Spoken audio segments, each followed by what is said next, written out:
कल ऑपरेशन सिंदूर की चर्चा के दौरान एक नेता ने छोटी मुंह ओछी बात कर दी, 50% दम दिखाने की बात कही। मैं तो यही कहूंगा, अगर 1971 की बात को लिया जाए तो बलिदान तो भारत की सेना ने दिया था, लेकिन आयरन लेडी किसी और को घोषित कर दिया। और ये देखिए, जो जंग मैदान में जीती थी वो मेज पर जाकर हार दी। और यही नहीं, अगर इतिहास को थोड़ा खरोचेंगे तो झूठ का मुलम्मा उतरना शुरू हो जाएगा। और मैं उतारना चाहता हूं, थोड़ा सा आपके सामने एक विषय रखना चाहता हूं।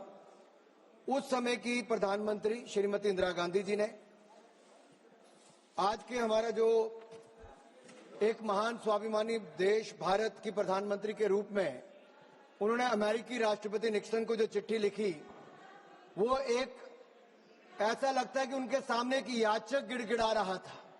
अमेरिका के राष्ट्रपति के सामने एक याचक गिड़गिड़ा रहा था। इस चिट्ठी से वो पता चलता है।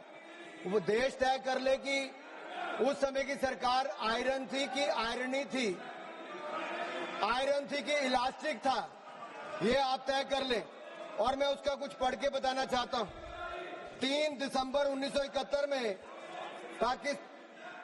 पाकिस्तान द्वारा भारत के पश्चिमी मोर्चों पर जो हमले किए गए, उसके 2 दिन बाद श्रीमती इंदिरा गांधी जी ने चिट्ठी लिखी। और ये चिट्ठी ने एक तरह से गिड़गिड़ाने का काम किया।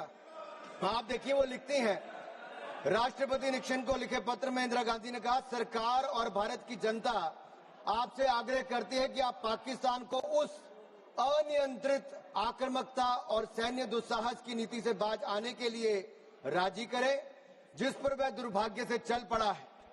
आगे लिखती है, क्या मैं महामहिम से अनुरोध कर सकती हूं कि आप पाकिस्तान पर अपने प्रभाव का प्रयोग करें और भारत के विरुद्ध उनकी आक्रामक गतिविधियों को रोक सकें। ये उस समय की सेना पर क्या इंदिरा जी को विश्वास नहीं था, या अपनी सरकार पर विश्वास नहीं था, जो अमेरिका के राष्ट्रपति के आगे हाथ फैलाकर और गिड़ा करने का काम कर रही थी।